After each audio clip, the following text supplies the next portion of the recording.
Hello সবাইকে। তো দিনটা ছিল আমাদের ইন্টারন্যাশনাল যোগা ডে, আর আমরা যাচ্ছিলাম রেড রোডে পারফরমেন্সের জন্য।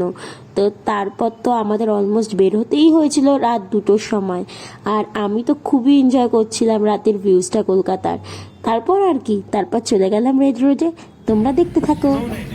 इस वर्ष के योग दिवस के अभूतपूर्व आयोजन के लिए अपने नेतृत्व में प्रशासन के साथ Along with him, we are deeply honored. স্বাস্থ্যকর, শক্তিশালী। তারপর বাড়ি ফিরে দেখি ওরাও বৃষ্টির মধ্যে যোগা ডে সেলিব্রেট করছে, মানে আমিই করাচ্ছিলাম আর কি। তারপর দেখতে থাকো আসল মজাটা। গোপাল কোথায়? ওই যে গোপাল। খুব মজা হচ্ছে আজকে। আমরা ভীষণ ভিজছি, আমাদের ভীষণ মজা হচ্ছে। গাইস চান হয়ে গেছে তাও ভিজছে। ঘুম